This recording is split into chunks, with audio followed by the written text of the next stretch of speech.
मित्रांनो, लक्षात घ्या, हा जो अभ्यासक्रम बघणार आहे आपण आता, राज्यसेवा मुख्य परीक्षेचा जो अभ्यासक्रम आहे हा नवीन अभ्यासक्रमानुसार आलेला आहे. म्हणजे 2025चा अभ्यासक्रम जो आयोगाने आता जुना अभ्यासक्रम बदलून नवीन अभ्यासक्रम आता लागू करण्यात आलेला आहे 2025 पासून.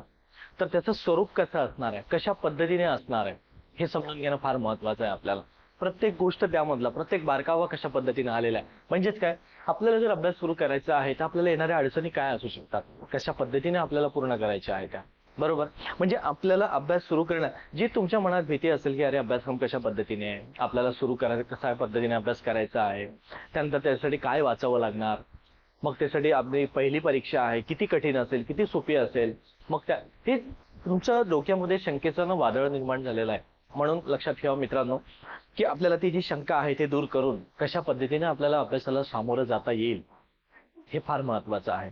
म्हणून ज्या वेळेस तुम्ही अभ्यासाला सुरुवात करता त्यावेळेस भीती अशी दूर करणं फार महत्वाचे असतं की सर्वात पहिलं पाऊल त्यासाठी काही मुलं काय करतात, सरळ पुस्तक घेतात, वाचायला बसतात. तसं न करता आधी सर्वात महत्वाच्या म्हणजे दोन गोष्टी करा. कधीही केव्हाही कुठलाही पद्धतीचा अभ्यास असू द्या, एक म्हणजे अभ्यासक्रम तुमच्या जवळ असायला पाहिजे, आणि दुसरं म्हणजे ज्या मागील प्रश्नपत्रिका आहे, कमीत कमी 5 वर्षाचा प्रश्नपत्रिका तरी तुमच्या जवळ असायला पाहिजे. जर समजा तुमच्याकडे प्रश्नपत्रिका नाहीये किंवा प्रश्नपत्रिका तुमची अभ्यासाला नाही गेलेली आहे, तुम्ही अभ्यासात नाहीये, तर समजून जायचं की तुम्ही चुकीच्या मार्गाने जात आहे.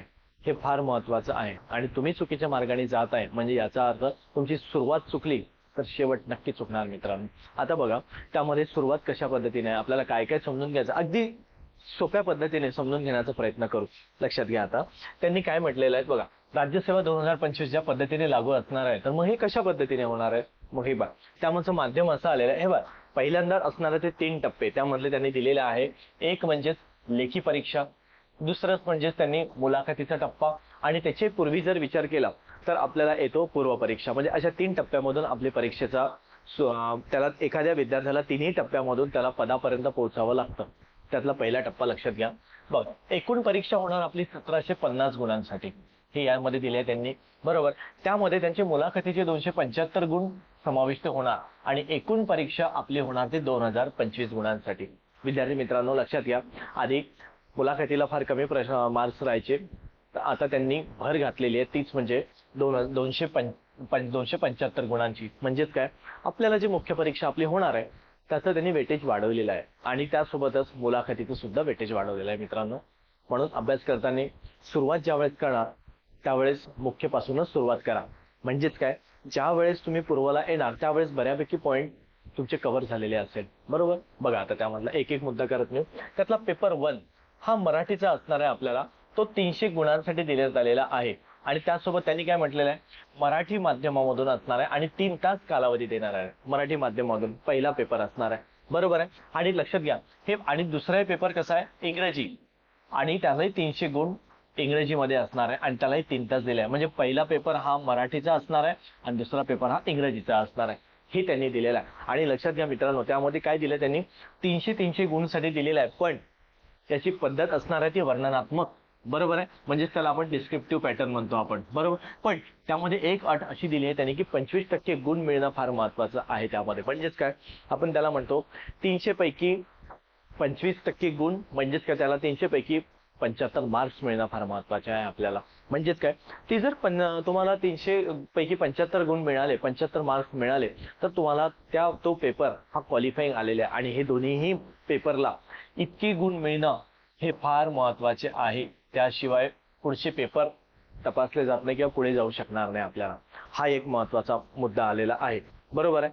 हे एक लक्षात घेणं महत्वाचं आहे. पुढचा आता लक्षात घ्या, हे जे झाले पहिले 2 पेपर जे आपला मराठी आणि इंग्लिश मध्ये असणार आहे. आता त्याचा पुढचा टप्पा बघा काय दिलंय त्यांनी. पेपर 3 हा कशा पद्धतीचा, हा पेपर 3 निबंधावरती प्रश्न आलेला आहे. बरोबर आहे. हा पेपर पूर्णतः निबंधावरती आलेला आहे आणि त्यांनी म्हटलेलं आहे की 250 गुणांसाठी त्यांनी मराठी किंवा इंग्रजी दोन्हीपैकी कुठल्याही एका भाषेमध्ये सोडवू शकणार. म्हणजे ज्या पद्धतीने जी भाषा तुम्ही निवडलेली आहे ती. बरोबर. त्यांच्यासाठी जो कालावधी देण्यात आला, वेळ देण्यात आला, तो 3 तासाचा वेळ दिला. बरोबर. यामध्ये आता नंतर येतो पेपर. आता खरी सुरुवात होते जीएसचे पेपर. म्हणजेच काय, पहिला पेपर हा मराठी आणि गणिताचा, मराठी आणि इंग्लिशचा असणार आहे. बरोबर आहे. त्यासोबतच लक्षात घ्या, दुसरा पेपर त्यांनी जे दिले आलेला आहे. बरोबर आहे. म्हणजे पहिला पेपर बरोबर. म्हणजे बघा, पहिला पेपर हा मराठीचा, दुसरा पेपर हा इंग्रजीचा, तिसरा पेपर हा तुम्हाला निबंधाचा देण्यात आलेला आहे. बरोबर. आणि त्यानंतर येतोय तो, आता इथून खरी सुरुवात झाली तर तुमचे जीएस चे पेपर, जीएस आणि ऑप्शनल. बरोबर आहे. म्हणजेच काय, पुढचे 4 पेपर हा जीएस 1 2 3 4 असे 4 असणार आहे. आणि त्यानंतर 2 डिस्क्रिट, म्हणजे जे तुम्ही ऑप्शनल विषय घेणार आहे त्याचे तुम्हाला 2 पेपर द्यावा लागणार आहे. म्हणजेच काय, त्यामध्ये वैकल्पिक पेपर 1 आणि वैकल्पिक पेपर 2. त्यामधले बघा आता कशा पद्धतीने येणार आहे. हा GS1, GS2, GS3 आणि GS4, म्हणजे अशा पद्धतीचे तुम्हाला 250 250 250 250 गुणांचे असणार आहे. बरोबर आहे. आणि हे कंपल्सरी आहे तुम्हाला देणं, आणि पद्धत हे वर्णनात्मक. बरोबर आहे. आणि त्यानंतर तुम्हाला हे 2 पेपर जे आलेले आहे, हे 2 पेपर तुम्हाला ऑप्शनलचे असणार आहे. जो विषय तुम्ही निवडण्यात येणार आहे ना, त्याचे तुम्हाला ते 2 पेपर घेण्यात येणार आहे मित्रांनो, लक्षात घ्या. आता आता पुढे बघा, म्हटलेलं आहे जो पहिला पेपर होणार आहे, तर पहिला पेपरचं स्वरूप कसं असणार आहे, दुसऱ्या पेपरचं स्वरूप कसं असेल, आणि तिसऱ्या पेपरचं स्वरूप कसं असेल. बघा आता आपण यामध्ये त्यांनी काय म्हटलेलं आहे, जो पहिला पेपर म्हटला आपण, जो 300 गुणांचा, बरोबर, 300 मार्क्स तुम्हाला मिळवायचे आहे ते. म्हणजेच बघा पुढचा एक येतो, दिलेल्या परिच्छेदांचे आकलन. म्हणजे तुम्हाला पॅसेज दिलेलं जाईल, त्यामध्ये त्याला आकलन, म्हणजे त्या पद्धतीने तुम्हाला समजून घेण्याचा प्रयत्न असणार आहे. दुसरा येतो की त्यामध्ये संक्षिप्त लेखन, म्हणजे तुम्हाला समरी, एक प्रकारे तुम्हाला समरी लिहिता येणार आहे. तुम्हाला एखादी मुद्दा दिलेला असेल, त्यावरती तुम्हाला 1/3 पॅरेग्राफ म्हणजे त्याला समरी देता येईल तुम्हाला. हा एक. त्यानंतर तिसरा, परिपाठ आणि शब्दसंग्रह. तुम्हाला शब्दसंग्रह कशा पद्धतीने दिलेला असेल हे महत्वाचं आहे तुम्हाला. आणि त्याच नंतर तुम्हाला एखादी छोट्या विषयावरती एखादी लघु निबंध म्हणजे लिहावं लागणार आहे. म्हणजे त्यांनी शब्दरचना दिलेली असेल, किती शब्दामध्ये लिहायचा, तेवढ्याच शब्दामध्ये अगदी छोटा निबंध एखाद्या विषयावरती तुम्हाला तो लिहावा लागणार आहे. हा एक. आणि त्यानंतर इंग्रजी ते मराठी आणि मराठी ते इंग्रजी अशा पद्धतीचं तुम्हाला भाषांतर करावं लागणार आहे. म्हणजे पहिला पेपर बघा किती विभागला, म्हणजे एकूण पहिला पेपर हा 5 उपविभागामध्ये विभागला गेलेला आहे. बरोबर, लक्षात घ्या. आता दुसरा पेपर येतो आपल्याला, तो महत्वाचा आहे. त्यांनी काय म्हटलेलं आहे, गद्याचे वाचन आणि आकलन क्षमता इंग्रजी भाषेत स्पष्टपणे. बरोबर. म्हणजे पहिला पेपर हा मराठीवरती असणार आहे, तर दुसरा पेपर हा इंग्लिशवरती असणार आहे. म्हणजे जो पद्धतीने तुम्हाला मराठीमध्ये दिलेला आहे त्याच पद्धतीने तुम्हाला इंग्लिशमध्ये. म्हणजे इथे पण तसं दिलेलं आहे, एखादी परिच्छेद दिलेला असेल, त्यानंतर संक्षिप्त लेखन दिलेलं आहे, त्यामध्ये परिपाठ शब्दसंग्रह कशा पद्धतीने इंग्लिशचे दिलेले आहे ते, आणि त्यानंतर लघुनिबंध. हा पूर्णतः पेपर मराठी आणि इंग्लिश, हा मराठीमध्ये आणि हा इंग्लिशमध्ये, हा दोनही एकसारखा देण्यात आलेला आहे.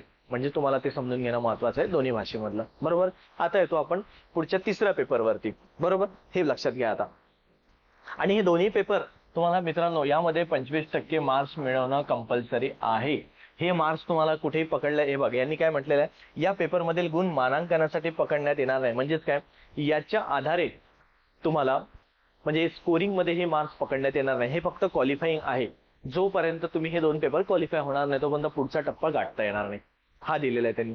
म्हणजेच आता तिसरा पेपर येतो तो निबंधावरती, आणि निबंधाचा विषय हा काय कुठला देणार आहे, कोणता देणार आहे, हे तुम्हाला ते वेळ ठरवेल. पेपरमध्ये जो विषय येणार ते ठरवला जाईल. मग तुम्ही जे भाषा निवडलं जाईल, मराठी किंवा इंग्रजी, त्या भाषेमध्ये ते असणार आहे. बरोबर आहे. त्यानुसार लक्षात घ्या. आता परत पेपर 1 जीएस, ते जीएसचे पेपर आलेले आहे. जीएस 1 2 3 4 फार महत्वाचे आहे मित्रांनो. ह्या 4ही पेपरचा ज्यावेळेस तुम्ही अभ्यास करता, त्यावेळेस जर समजा तुम्ही सुरुवात जर आतापासून केलेली असेल मुख्य परीक्षेपासून, तर विश्वास ठेवा मित्रांनो, तुमचा पूर्व परीक्षेचा 70% अभ्यास झालेला असेल. हे लक्षात घ्या. फक्त फरक इतकाच आहे की मुख्य परीक्षेला तुम्हाला वर्णनात्मक पद्धतीने आहे, तर पूर्व परीक्षेला तुम्हाला ऑब्जेक्टिव्ह पॅटर्न आहे. म्हणजे त्याला एमसीक्यू, त्याला फक्त ना प्रश्न ऑब्जेक्टिव्ह विचारलेले आहेत. म्हणजे डिस्क्रिप्टिव्ह पॅटर्न आणि ऑब्जेक्टिव्ह पॅटर्न अशा पद्धतीचा. म्हणजे एखादी मुद्दा जर समजा तुम्ही मुळापर्यंत मुख्याला समजून घेताय, तर पूर्व परीक्षेला तुम्हाला फक्त तो प्रश्न तुम्हाला ऑब्जेक्टिव्ह मध्ये आलेला असेल, तर तो मुद्दा तुमचा कव्हर होणारच ना. यामध्ये तुम्हाला असे काही कुठलीच द्विधा मनस्थिती ठेवणं फार गरजेचं नाहीये की नाही मुख्यच्या वेळेस अभ्यास करायचा, पूर्वच्या वेळेस अभ्यास करायचा, असं मुळीच ठेवू नका. हा फक्त पूर्वला तुम्हाला करावा लागणार आहे तो वेगळा पाठ. म्हणजेच काय, मागील प्रश्नपत्रिका चाळावं लागणार आहे. जो पाठ तुम्हाला पूर्वला नाहीये, आपलं मुख्याला नाहीये, तो फक्त पूर्वला आहे. तर तोच पार्ट, जो कॉमन पार्ट आहे, जो तुम्हाला कॉमन करायचा आहे, आणि जो अनकॉमन पार्ट आलेला आहे तो अनकॉमन करायचा आहे. म्हणजेच काय, तुम्हाला अभ्यासाची एक शैली मी सांगतोय तुम्हाला की अभ्यास या पद्धतीने सुरुवात करा. तुम्ही कुठून अभ्यास सुरू करता ते महत्वाचं नाहीये, तुम्ही कधीपासून अभ्यास सुरू करता ते महत्वाचं नाहीये, पण तुम्ही कशा पद्धतीने अभ्यास करता हे सर्वात महत्वाचा मुद्दा आहे मित्रांनो. म्हणून लक्षात घ्या कशा पद्धतीने आले ते. बघा आता पुढे बघा, त्यांनी काय म्हटलेलं आहे, हा पहिला पेपर जो आलेला आहे तो वारसा आणि संस्कृती, इतिहास म्हणजे तुम्हाला लक्षात घ्या, हा पहिला पेपरचा अभ्यास तुम्हाला किती विषयांमध्ये विभागला गेलेला आहे. पहिला विषय हा पहिला पेपर हा फार महत्वाचा आहे. बघा आता त्यांनी काय दिलेला आहे, हा पहिला जो मुद्दा येतो आपल्याला, तर हा दिलेला आहे त्यांनी बघा, आर्ट अँड कल्चर, त्यालाच आपण म्हणतो जागतिक म्हणजे सांस्कृतिक वारसा, बरोबर आहे. आर्ट अँड कल्चर मध्ये देण्यात आलेला आहे तुम्हाला पहिला मुद्दा, बरोबर आहे. पहिला मुद्दा येतोय. त्यानंतर येतो त्याच ठिकाणी लक्षात घ्या की महाराष्ट्रातील संत, आता महाराष्ट्रातील संत चळवळी हा विषय, भक्ती चळवळ आणि त्यांचे तत्वज्ञान, म्हणजे ज्यामुळे तुम्हाला सुफी वगैरे, सुफी संत वगैरे त्यामध्ये दिलेले आहे त्यांनी, बरोबर आहे. हे एक समजून घेणं महत्वाचं राहतं. त्याच संदर्भात येतो. त्यानंतर येतो आपण आधुनिक भारतावरती, बरोबर. म्हणजेच बघा याला विभाजन जर म्हटलं आपण, तर बघा आधुनिक भारत ते स्वातंत्र्योत्तर पर्यंत हा आलेला आहे तो आधुनिक भारताचा इतिहास, बरोबर, जे तुम्हाला दुसऱ्या विभागामध्ये त्याला विभागला गेलेला आहे. त्यानंतर येतोय आपण जगाचा इतिहास. बघा जगाचा इतिहास हा तिसरा पार्ट, बरोबर. जगाचा इतिहास या ठिकाणी त्यांनी विभागण्यात आलेला आहे. त्यानंतर येतो आपण भारतीय समाज. बघा भारतीय समाजामध्ये त्यालाच आपण हा विभाग आलेला आहे, भारतीय समाज, बरोबर. आणि त्यानंतर लक्षात घ्या, आता हा येतो पुढचा, त्यानंतर येतोय आपल्याला लक्षात घ्या जगाचा भूगोल. हे बघा भारतीय समाज झालाय, त्यानंतर बघा भारतीय समाज आणि जगाचा भूगोल हा शेवटपर्यंत हा आलेला आहे तो जगाचा भूगोल. बघा आता विभाजन झालेलं आहे. या पेपरचं जर विभाजन केलं आपण तर लक्षात घ्या 5 विषयामध्ये विभागला गेलेला आहे हा पेपर. हा 1, 2, 3, 4 आणि 5 म्हणजेच काय, हा आलेला आर्ट अँड कल्चर पहिला भाग, नंतर येतो आधुनिक भारत, नंतर येतो जगाचा भूगोल इतिहास, त्यानंतर भारतीय समाज आणि जगाचा भूगोल ह्या मदतीने आलेला आहे. बारकाई बघा यामध्ये कसं करता येईल. आता स्वातंत्र्य लढा मित्रांनो तुम्ही अभ्यासलेला आहे. स्वातंत्र्य लढा म्हणजे 1900 आपण म्हणता येईल की 1920 पासून ते 47 पर्यंतच्या ज्या चळवळी झालेल्या आहे, म्हणजेच का ज्या महात्मा गांधींनी चळवळी केलेल्या आहे, मग त्यामध्ये जहालवाद आहे, मवाळ गट आहे, त्यासोबतच तुम्हाला क्रांतिकारी चळवळी आहे, ह्या सर्व चळवळी यामध्ये समाविष्ट आलेल्या आहे. म्हणजे स्वातंत्र्य लढ्यातील योगदान हे. स्वातंत्र्योत्तर भारत म्हणजेच काय, मग इकडे हा मुद्दा 1950 म्हणजे 47 पासून ते पुढे म्हणजे 50 नंतरचा काळ ते 2000 पर्यंत येऊन ठेवलेला असतो. त्यामध्ये हा काळ तुमचा महत्वाचा आहे. स्वातंत्र्योत्तर एकत्रीकरण कशा पद्धतीने आलेलं आहे हा एक. त्यानंतर जगाचा इतिहास म्हणजे जगाच्या इतिहासामध्ये त्यांनी 18व्या शतकापासून दिलेला आहे मुद्दा, म्हणजे 18व्या शतकापासून कशा पद्धतीने जगाचा इतिहास सुरुवात झालेली आहे इथे. म्हणजेच पुढे त्यांनी औद्योगिक क्रांती, मग जागतिक युद्धे, देशांची पुनर्रचना, वसाहतवाद, बरोबर, निर्वसाहतवाद, राजकीय तत्वज्ञान, साम्यवाद, भांडवलशाही, समाजवाद, अशा पद्धतीच्या ज्या संकल्पना आहे या समजून घेणं महत्वाचं आहे. कशासाठी आलेलं आहे, काय आहे, कशा पद्धतीने आलेले आहे, बरोबर आहे. मग वसाहतवादाची सुरुवात कधी झाली, काय झाली, उद्योगाची सुरुवात, इथे औद्योगिक क्रांती जरी म्हणतो आपण तर 1750 पासून सुरुवात झालेली आहे, बरोबर आहे औद्योगिक क्रांतीची. कशा पद्धतीने, मग कुठून झालेलं आहे, बरं सुरुवात कशी झाली आहे, इंग्लंड ह्या देशा ब्रिटिशांपासून कशा पद्धतीने, ही त्यामध्ये मुद्दा आलेला असतो. त्यानंतर येतो आपण भारतीय समाज, म्हणजेच त्याला आपण इंग्लिशमध्ये पण म्हणू शकतो इंडियन सोसायटी, बरोबर, इंडियन सोसायटी.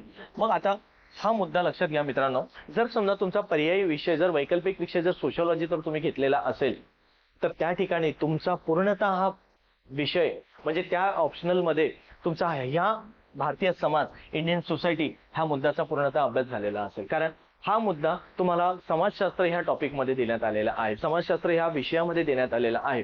म्हणजेच काय, ऑप्शनल निवडताना सुद्धा असा निवडायचा की ज्यामध्ये आपल्याला जीएस मध्ये पेपर 1, 2, 3, 4 आहे त्या ठिकाणी आपल्याला फायदा झाला पाहिजे. नाहीतर काय होतं ना, अभ्यासाचा ताण वाढत जातो मित्रांनो आणि फक्त ना टेन्शन वाढत जातं तुमचं. म्हणून असं न करता तुम्ही काय करा, ज्या वेळेस तुम्ही अभ्यासाला सुरुवात करता, म्हणजे आधी तेच म्हटलंय की पेपर 4ही तुम्ही बरोबर बारकाईने अभ्यासा, त्यामध्ये कुठला आपला प्लस पॉईंट आहे, कुठला मायनस पॉईंट आहे हे जाणून घ्या आणि नंतर एक एक टप्पा पुढे जाणून मग पुढे जाण्याचा प्रयत्न करा, बरोबर. पुढे बघा, मग यांनी म्हटलेलं आहे की भारतीय समाजाचे वैशिष्ट्य काय आहे, त्याची विविधता काय आहे, कशा पद्धतीने दिलेलं आहे, मग महिलांचं संघटीकरण कसं दिलं आहे, लोकसंख्येचं काय महत्व देण्यात आलेलं आहे. मग लोकसंख्या वाढल्यामुळे खरंच दारिद्र्याकडे आपण वळण घेतोय की विकासाकडे, हे यामध्ये दिलं आहे. म्हणजे दारिद्र्य व विकासात्मक प्रश्न कशा पद्धतीने आलेला आहे हे दिले आहे त्याने. परत नागरीकरण म्हणजे शहरीकरण, बरोबर, त्यांच्या समस्या आणि त्यावरती उपाययोजना. त्यानंतर जागतिक आणि भारतीय समाज आज ग्लोबलाइज कशा पद्धतीने झालेला आहे, जगाच्या तुलनेमध्ये किंवा जगाच्या पातळीवरती कुठे नेऊन ठेवलेला आहे आपला, की विकासामुळे आपला भारत कुठे गेलेला आहे हे फार लक्ष महत्वाचं आहे. त्यानंतर येतो समाजाचं सबलीकरण कशा पद्धतीने, मग जातीयवाद, प्रांतवाद होत आहे का आपला, हे महत्वाचं, धर्मनिरपेक्षता आहे हे एक. त्यानंतर येतोय आपण जगाचा भूगोल. मग हा भूगोलाचा पार्ट आहे ना मित्रांनो, हा सर्वथा तुम्हाला प्रीला सुद्धा कामात पडणारा आहे, बरोबर, अशा पद्धतीने अभ्यास. प्रत्येक मुद्दा बघा मी सोपा करून देण्याचा प्रयत्न करत आहे. बरं, तुम्हाला फक्त अभ्यासाला सुरुवात करणं फार महत्वाची आहे. सुरुवात केली की अडचणी स्वतःहून सुटायला लागतात. त्यामध्ये बघा जगाचा प्राकृतिक भूगोल आणि यामध्ये काय दिलंय, जगाचा प्राकृतिक म्हटलेला आहे. जगाचा त्यांनी राजकीय भूगोल नाही म्हटलेला आहे. त्याच्यामुळे ना शब्दावरती भर द्यावर यांनी त्याने प्राकृतिक हा शब्द वापरलेला आहे. म्हणून तुम्हाला सुद्धा प्राकृतिकच अभ्यासायचा आहे. म्हणजे त्यामध्ये तुम्हाला भूरूपा आले, नद्या आले, हिम नद्या आल्या, कशा पद्धतीनं सुनामी कशा पद्धतीने, आणि त्यासोबतच येतं शेवटी हा मुद्दा आलेला आहे, तोच म्हणजेच काय, आपत्ती व्यवस्थापन. बरोबर, आपत्ती व्यवस्थापन आलेला आहे. म्हणजे त्याला आपण डिझास्टर मॅनेजमेंट हे सुद्धा मुद्दा तुम्हाला शेवटी करायचा आहे. तो सुद्धा अभ्यासक्रमामध्ये दिलेलाच आहे. बरोबर, अशा पद्धतीचं येते तुम्हाला पेपर 1चं सिलेबस. आता पेपर 2 बघा. पेपर 2 त्यांनी काय दिलेलं आहे, प्रशासन, संविधान, राज्यशास्त्र, सामाजिक न्याय आणि आंतरराष्ट्रीय संबंध ह्यामध्ये दिलेला आहे त्यांनी. आता लक्षात घ्या पुढे त्यांनी काय म्हटलेलं, हा बघा बा, हा पूर्णतः त्यांनी याच ठिकाणी ना लक्षात घ्या, हा किती विषयामध्ये विभागला गेलेला आहे हे फार महत्वाचं आहे तुम्हाला. त्यानुसार लक्षात घ्या. त्यांनी बघा पेपर 2 म्हटलं तर संविधान. बरोबर आहे, आपण संविधानापर्यंत येऊन थांबलेलो असतो. लक्षात घ्या हा जो पार्ट दिलेला आहे त्यांनी, हा इथे संविधानामध्ये गुण आहे. म्हणजे जे तुम्ही आता अभ्यासला असेलच आधी, पण याला थोडा डीप मध्ये जाऊन थोडं खोलवर जाऊन त्या दृष्टीने तुम्हाला विचार करून सोडवायचा प्रयत्न आहे. बरोबर, पुढे लक्षात घ्या हा संविधानाचा पाठ आलेला आहे. त्यानंतर लक्षात घ्या विविध क्षेत्रामध्ये जेव्हा आपण दुसरा मुद्दा यामध्ये कुठला मुद्दा आलेला आहे तो लक्षात घ्या, तर त्यानंतर येतो तो सामाजिक न्याय. बरोबर, याच ठिकाणी आलेला आहे. हे बघा हा जो पाठ मुद्दा आलेला आहे तर हा सामाजिक न्याय. बरोबर, हा दुसरा विभाग, त्याला विभाजन करण्यात आलेला आहे तुम्हाला. बरोबर, त्यानंतर जर लक्षात घ्या तुम्हाला येतो प्रशासन, ह्या विषयामध्ये येतो तुम्हाला. बरोबर, हा मुद्दा येतो तो प्रशासन. ठीक आहे, आणि शेवटचा येतो तोच म्हणजे काय, आंतरराष्ट्रीय संबंध. जर समजा तुम्ही अशा पद्धतीचा आधी सुरुवातीला विभाजन करून घ्यायचं, म्हणजे एक संविधान आलेलं आहे, सामाजिक न्याय आलेला आहे, प्रशासन आलेलं आहे, आंतरराष्ट्रीय संबंध. म्हणजे लक्षात घ्या तुम्हाला किती विषय 4 विभागामध्ये विभाजन झालेलं आहे हे लक्षात आल्यानंतर पुढे बघा आता त्याला सुरुवात कशी. आता संविधान, ऐतिहासिक पार्श्वभूमी तुम्ही बघितलेली आहे, अभ्यासली आहे, मूलभूत हक्क, मार्क्सचे तत्व कशा पद्धतीने आलेले आहे ते. त्यानंतर लक्षात घ्या संघराज्याची रचना, त्यांची आव्हानं काय, त्यांच्यासमोर अडचणी काय येतात, कशा पद्धतीने त्याला पुढे जावं लागतं, हा एक. त्यानंतर विविध अंगांमधील वाद निवारण, बरोबर, वाद निवारण यंत्रणा कशा पद्धतीने आलेल्या आहे, भारतीय संविधानाची योजना, भारतीय बघा संसद व राज्य विधानमंडळे कशा पद्धतीने आलेले आहे हे तुम्हाला अभ्यास करणं फार गरजेचं आहे यावरती. त्यानंतर येतो आपण कार्यपालिका, न्यायपालिका म्हणजे कार्यकारी मंडळ, न्यायमंडळ ह्या ठिकाणी अभ्यासायचे आहे आपल्याला. स्थानिक स्वराज्य संस्था ज्या आपण आलेल्या आहे. त्यानंतर लोकप्रतिनिधित्व कायदा, म्हणजे एखादे लोकप्रतिनिधित्व कायद्यानुसारच काम चालतंय की नाही चालत हे फार समजणं महत्वाचं आलेलं आहे तुम्हाला, हा एक. आणि विविध म्हणजेच काय, जे संविधानिक पद आहे, जे घटनात्मक पद आहे, जे घटनात्मक पद आलेले आहेत त्या पदांवरती कशा पद्धतीने त्यांनी काम चालतात, कशा पद्धतीने वर्क चालतं हे सुद्धा, त्यांच्या नेमणुका कशा होतात, कोण करतात, काय करतात, हे तुम्हाला समजणं फार महत्वाचं आहे मित्रांनो. समजलं, म्हणून लक्षात घ्या विविध क्षेत्रांमधील विकासासाठी आलेली सरकारी धोरणं, बरोबर, हे त्यामध्ये महत्वाचे धोरणं कसे आलेले आहे, काय आलेले आहे. त्यानंतर येतात लक्षात घ्या तुम्ही बघितलं स्वयंसहाय्यता गट, म्हणजे त्याला आपण सेल्फ हेल्प ग्रुप, म्हणजे त्याला आपण बचत गट सुद्धा म्हणतोय. म्हणजे अशा पद्धतीचं तुम्हाला पण अभ्यासाचं आहे त्यामध्ये. म्हणजे बघा एखादी देणगीदार संस्था आहे, धर्मादाय संस्था म्हणजे ज्या चॅरिटेबल ट्रस्ट आलेल्या आहेत त्यांच्यासाठी कार्यप्रणाली कसं असते, काय असतात हे. त्याचनंतर लक्षात घ्या समाजामध्ये ज्या दुबळ्या आलेल्या असतात, काही एखादी कल्याणकारी योजना, समाज जर एखादी दुबळा असेल तर शासन काय करतो, त्या ठिकाणी एखादी योजना आणण्याचं काम करतो, त्याला कल्याणासाठी काम करतो, हे एक महत्वाचं आलेलं असतं. त्यानंतर पुढे बघा आरोग्य, शिक्षण आणि मानव संसाधन ह्या गोष्टीसाठी सुद्धा काम केलं जातं. कशा पद्धतीने काम आलेलं आहे, काय आलेलं आहे हे. त्यानंतर पुढे बघा दारिद्र्य आणि उपासमार, दारिद्र्यावरती आपलं सरकार काय करतं, शासन काय करतं, ह्यासाठी योजना काय करतं हे सुद्धा समजून देणं महत्वाचं आहे की कशा पद्धतीने आलेलं आहे. पण तुम्हाला काय करायचं की दारिद्र्याचं कारण काय, मग दारिद्र्यावरती उपाययोजना काय आहे, मग दारिद्र्य कशा पद्धतीने कमी होऊ शकेल, कशा पद्धतीने वाढेल यावरती उपाययोजना, मग लोकसंख्या वाढीची कारणे काय आहे, नाही आहे हे त्यामध्ये देण्याचं कारण आलेलं आहे.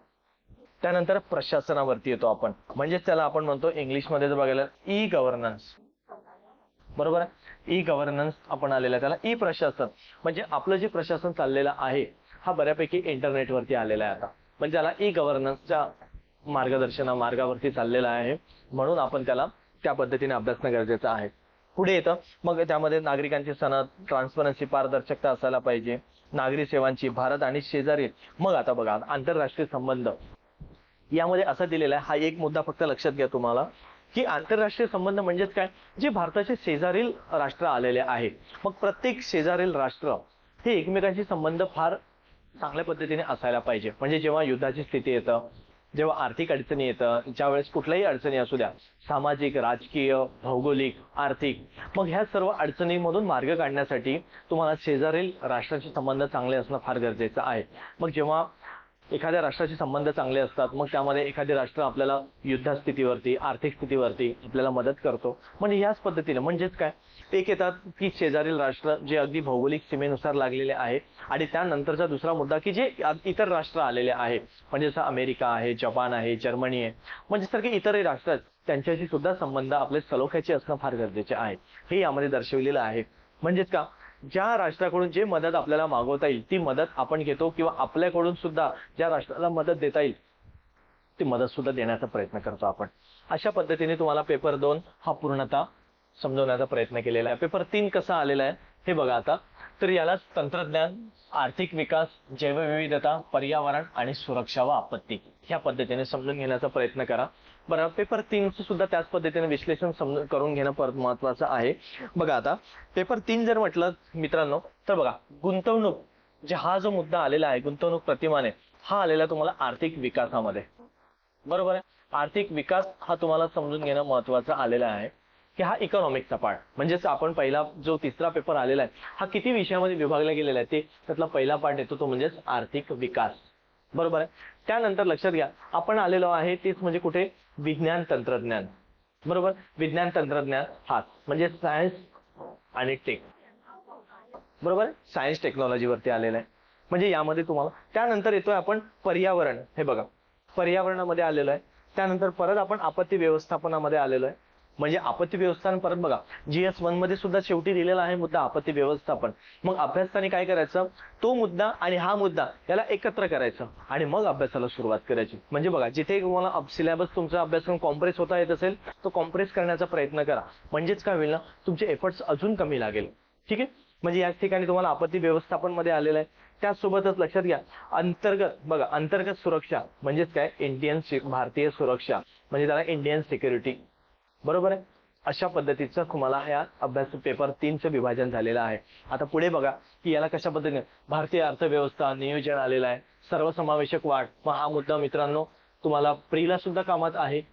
बरोबर आहे, सरकारी अर्थसंकल्प कशा पद्धतीने जाहीर होतो, काय होतो हे सुद्धा लक्षात घ्या. त्यानंतर पिके, आपल्याला पीक पद्धती कशी आलेली आहे, म्हणजे विपणन प्रक्रिया म्हणजे मार्केटिंग प्रक्रिया कशा पद्धतीने आलेली आहे ते समजून घेणं महत्वाचं आहे. म्हणजे हा पूर्णतः आलेला आहे. नंतर भारतातील अन्न प्रक्रिया कशी चालते, भारतातील जमीन सुधारणा कशा पद्धतीने आलेल्या आहेत हे समजणं फार महत्वाचं आहे. त्यानंतरच आपल्याकडे LPG धोरण लागू करण्यात आलेलं होतं 1991 ला. हे धोरण सुद्धा यामध्ये बघा भारताचे उदारीकरणाचे परिणाम, औद्योगिक धोरणातील बदल, औद्योगिक विकासावर त्याचे परिणाम कशा पद्धतीने आलेले आहे, हे पायाभूत सुविधा कशा आलेल्या आहे हे समजणं फार महत्वाचं आहे. ऊर्जा, बंदरे, रस्ते हे. त्यानंतरच येतं आपल्याला विज्ञान तंत्रज्ञानाकडे. विज्ञान तंत्रज्ञान बघा हे जे आलेलं विज्ञान तंत्रज्ञान हा बऱ्यापैकी चालू घडामोडीशी कनेक्टेड हा विषय आलेला आहे. इकॉनॉमिक्स सुद्धा, आर्थिक विकास सुद्धा चालू घडामोडीशी संदर्भात आलेला आहे. आणि पुढे बघा तंत्रज्ञानाचे स्वदेशी तंत्रज्ञान म्हणजे जे भारत शासन स्वतः तंत्रज्ञान नवीन विकसित करतात ते नवीन तंत्रज्ञान विकसित करणे. त्यासोबत माहिती तंत्रज्ञान, अवकाश, संगणक, रोबोटिक्स, सर्व प्रकारच्या जे काही टेक्नॉलॉजी आपण वापरतो ते ह्या टेक्नॉलॉजी यामध्ये येतात. म्हणजे ज्या ज्या नवीन संशोधन करतो आपण, ज्या पद्धतीने नवीन रिसर्च आणतो आपण आणि त्याची कशा पद्धतीने वापर होतात, तर हे आपल्याला करणं फार गरजेचं आहे की याला कशा पद्धतीने तुम्ही अभ्यासता. बरोबर, पुढे बघा मालमत्ता. आता येतो पुढे आपण भारतीय सुरक्षित वाले आपलं पर्यावरणाविषयी. पर्यावरण, प्रदूषण, पर्यावरणीय म्हणजे एन्व्हायरमेंट कशा पद्धतीने तुमचा विकास होत गेलेला आहे, कशा पद्धतीने बदलत चाललेला आहे. आणि हा मुद्दा सुद्धा तुम्हाला प्रीच्या उद्देशाने सुद्धा महत्वाचा आहे, पूर्व आणि मुख्यच्या उद्देशाने. म्हणून जे मुद्दा पूर्व आणि मुख्यच्या दृष्टीने बघता येईल त्या दृष्टीने ते पण लक्षात ठेवा. कारण सिलेबस तुमच्या अगदी तोंडपाठ असणं फार महत्वाचं आहे बरं. कारण सिलेबस जर तुमच्याकडे पाठ असेल तुमच्याकडे, आणि जर समजा सिलेबस मधला एक एक मुद्दा जर तुमच्या कामात येत असेल तर तुम्हाला सहज कुठलाही विषय, कुठलाही पेपर, कुठलाही काही मुद्दा जर तुमच्या वाचण्यात आला तर सहज तुम्हाला कनेक्ट करता येतं. बरोबर. त्यानंतर लक्षात घ्या आंतरराष्ट्रीय अंतर्गत सुरक्षा कशा पद्धतीने आलेले आहे, म्हणजेच याला आज आपण म्हणतो सायबर सुरक्षा, बरोबर. सायबर क्राईम ज्या पद्धतीने घडत आहे, नवीन नवीन तंत्रज्ञान त्यावरती उपाययोजना येत आहे, हे फार महत्त्वाचे आलेले असतात. म्हणजेच लक्षात घ्या, पुढे त्यांनी काय म्हटलेलं आहे, साईट्स आहे आपल्या, सायबर सुरक्षा आहे, गैरव्यवहार, अंधतीचे दहशतवाद, नक्षलवाद, बघा त्यामध्ये त्यांनी ह्या सर्व गोष्टी त्यामध्ये आलेल्या आहे तुम्हाला. की कशा पद्धतीचे अंतर्गत अशांतता होण्यासाठी आपल्याला शांत कसं, जे अंतर्गत अशांतता आहे ती शांत करण्यासाठी आपल्याला काय काय उपाययोजना करता येईल, ह्या सर्व उपाययोजना यामध्ये आलेल्या आहेत, बरोबर. आता त्यासोबतच बघा पेपर 4, एखाद्या अधिकाऱ्याची मानसिकता काय असायला पाहिजे हे समजून घेणं महत्त्वाचं आहे. बाकी यामध्ये काही दिलेलं नाहीये. पेपर 4 जेव्हा आपण अभ्यासतो तर त्यावेळेस लक्षात घ्या की पेपर 4 नुसार एखाद्या अधिकाऱ्याची, म्हणजे ज्यांनी स्पष्ट दिलेलं आहे, नीतिमत्ता, सचोटी आणि अभियोग्यता, म्हणजे एखाद्या अधिकाऱ्याची अभियोग्यता काय असायला पाहिजे, त्याची नीतिमत्ता काय असायला पाहिजे, म्हणजे तो अधिकारी संवेदनशील असायला पाहिजे, त्या व्यक्तीला इमोशन असायला पाहिजे, पण प्रोफेशनला अगदी जपूनच त्यांनी काम करायला पाहिजे. म्हणजे अधिकारी पदावरती जो व्यक्ती अधिकार म्हणून गाजवतो, पण तो व्यक्ती एक माणसासाठी, समाजासाठी नेमला गेलेला आहे, ही जाणीव त्या व्यक्तीला, त्या अधिकाऱ्याला वारंवार असायला पाहिजे. म्हणून त्यांनी हा पेपर 4 तुम्हाला समाविष्ट करण्यात आलेला आहे. म्हणजे जे काही तुम्ही निर्णय घेणार हे तुम्ही अगदी डोकं ठिकाणावर ठेवून, म्हणजे तुमची सदसद विवेक बुद्धी जागरूक ठेवून तुम्हाला निर्णय घेता आला पाहिजे. म्हणजे एखाद्या निर्दोष व्यक्तीचा बळी जायला नको आणि दोषी व्यक्ती सुद्धा समाजामध्ये वावरायला नको, अशा पद्धतीने देण्यात आलेलं आहे. आणि कोणाचाही निर्दोष व्यक्तीचा बळी न जाता शासनाला उद्देशून त्याला निर्णय कसा घेता येईल आणि कशा पद्धतीने त्यांना काम करता येईल हे त्यामध्ये दिले आहे. म्हणजे पेपर 4 मध्ये तुम्हाला तेच समजून सांगण्याचा प्रयत्न केलेला आहे. आणि काही प्रमाणामध्ये मग तुम्हाला उदाहरण द्यावं लागतं, केस स्टडी कशा पद्धतीने आलेला आहे, कशा आलेल्या आहे, काय आलेलं आहे. म्हणजे ह्या जर गोष्टी समजून घेतल्या तर तुम्हाला ते मुद्दे तुम्हाला कव्हर करायला, समजून घ्यायला सोपे जातात. मग आता लक्षात घ्या मित्रांनो, तुम्हाला मग अभ्यास कसा करायचा, एक शेवटचं सांगतोय आता की अभ्यासाला बघा सुरुवात करताना काय करायचं, मागील जे प्रश्नपत्रिका आलेल्या आहे, बरोबर, जे आता मागील बघा लक्षात घ्या, मागील PYQ म्हणजेच काय, UPSC ला जे PYQ आलेले आहेत, म्हणजे लास्ट 5 इयर्सचं तरी करा, बरोबर. जे मुख्य परीक्षेला तुम्हाला लास्ट 5 वर्षाचे कमीत कमी प्रश्न आलेले आहे ते तुम्हाला चाळणं फार महत्त्वाचे आहे, तेच तुम्हाला अभ्यासणं महत्त्वाचे आहे. दुसरं त्यामध्ये असा मुद्दा येतोय की त्यामध्ये तुम्हाला संदर्भ, मग आता बघा संदर्भ ग्रंथ फार सध्या उपलब्ध नाहीये मार्केटमध्ये कुठलेही, पण लक्षात मित्रांनो, तुम्ही ते वापरण्याच्या आधी किंवा त्या गोष्टीला तुम्ही सुरुवात करण्याच्या आधी सर्वात मुख्य परीक्षा जर पास व्हायचं असेल तर तुम्हाला चालू घडामोडीशिवाय पर्याय नाहीये, बरोबर आहे. आणि एखादी चालू घडामोडी हा मुद्दा ज्यावेळेस तुम्ही अभ्यासता, मग त्यामध्ये कुठल्याही पुस्तकातून किंवा कुठल्याही मासिकमधून कव्हर होईल यापेक्षा सर्वात महत्त्वाची सुरुवात करा मित्रांनो आजपासूनच, की वर्तमानपत्रांमध्ये ज्या घडामोडी येतात त्या आपल्या विषयाला कनेक्ट करायला सुरुवात करा. म्हणजेच काय, मग कुठलेही वर्तमानपत्र वाचा, त्यामध्ये आलंय लोकसत्ता आहे, महाराष्ट्र टाइम्स आहे, इंडियन एक्सप्रेस आहे, हिंदू आहे, कुठलेही तुमच्या पद्धतीने तुमच्या भागामध्ये जो वृत्तपत्र मिळत आहे, जे वर्तमानपत्र मिळत आहे, त्यानुसार तुम्ही त्याला अभ्यासाला जोड देण्याचा प्रयत्न करा. म्हणजेच काय, ज्यावेळेस तुम्ही 5 वर्षाची प्रश्नपत्रिका सुद्धा चाळता, तुम्हाला त्या अंदाज येईलच की कशा पद्धतीने एखादी करंट बेस्ड घटना घडतं, एखादी इव्हेंट घडतो आणि त्यावरून तुम्हाला मग तो प्रश्न पेपरला प्रश्न येण्याचा प्रयत्न करतो. हे समजणं फार महत्त्वाचं असतं तुम्हाला. म्हणून समजून घ्या की कशा पद्धतीने आलेला आहे तुम्हाला, समजलं. हा एक मुद्दा. दुसरा मुद्दा असा येतो त्याचमध्ये की इथे झालंय तुम्हाला न्यूजपेपर, ठीक आहे. आणि न्यूजपेपरसाठी सर्वात सोपं म्हणजेच अकॅडमी तर्फे बघा युट्यूब चॅनलवरती रोज तुम्हाला चालू घडामोडी लेक्चर येतात. म्हणजे चालू घडामोडी जे न्यूजपेपर मध्ये आलेले असतात त्या घडामोडी मी देण्याचा प्रयत्न करत असतो, बरोबर. अकॅडमी मार्फत तुम्हाला मिळत राहतात. म्हणून त्या युट्यूब चॅनलवरती तुम्ही आवर्जून त्यामध्ये भेट द्या आणि रोजचा रोज त्याचे कनेक्ट होऊन तुमची जी चालू घडामोडीची भीती आहे ते कमी करण्याचा प्रयत्न करा. म्हणजे तुम्हाला प्रत्येक अपडेट मिळत राहणार आहे. हा एक. त्यानंतर पुढे येतोय की संदर्भ ग्रंथांमध्ये सध्या पडू नका. सध्या एवढंच काम करा, आधी अभ्यासक्रम समजून घेण्याचा प्रयत्न करा. एक. दुसरा मुद्दा येतो की मागचे PYQ आधी UPSCचे चाळा, कमीत कमी 5 वर्ष, त्यापेक्षा जास्त जर तुम्हाला अभ्यासता आले तर फारच छान. आणि त्यानंतर न्यूजपेपरवरती भर द्या. सवय नसेल न्यूजपेपरची पण सवय ठेवा, कारण हा सर्वात मोठा पार्ट आहे तो वर्तमानपत्रांचा, की तुम्हाला मुख्य परीक्षा पास होण्यासाठी हा सर्वात मोठा वाटा आहे. मित्रांनो, हा व्हिडिओ जास्तीत जास्त विद्यार्थी मित्रांपर्यंत तुम्ही शेअर करा, कमेंट्स करा आणि लाईक सुद्धा करा. आणि चॅनलला ज्यांनी सबस्क्राईब केलेलं नसेल त्यांनी सबस्क्राईब करून घ्या. या पद्धतीचे नवीन नवीन व्हिडिओ तुमच्यापर्यंत येत राहणार आहे. आणि विश्वास ठेवा मित्रांनो, राज्यसेवा मुख्य परीक्षा 2025 ला जी होणारी आहे त्याविषयी भीती जी काही असेल, हा भीती दूर करा आणि प्रयत्न सुद्धा करू व्हिडिओच्या माध्यमातून की तुम्हाला सिलेबस सोपा कसा होता येईल, तुमची भीती कशी दूर करता येईल आणि प्रत्येक मुद्द्यावरती आणि कमेंट्स पण करत चला, कारण तुमची येणारी एखादी कमेंट्स ही आम्हाला पण कळून जातं की नेमकं तुम्हाला काय हवं आहे, काय नको आहे. आणि त्यानुसार तुम्हाला जर एखादी विषयावरती जर अवघड जात असेल, एखादी मुद्दा तुम्हाला समजून घ्यायचा असेल, तर तुम्ही स्वतःहून समजून घेण्याचा प्रयत्न करा. आणि त्यामध्ये अकॅडमी मार्फत तुम्ही कमेंट्समध्ये द्या किंवा दिलेल्या नंबरवरती सुद्धा तुम्ही कॉन्टॅक्ट करत चला. तुम्हाला तुमच्या समस्या ज्या काही असेल अभ्यासाविषयी ह्या दूर करण्याचा नक्कीच प्रयत्न करू.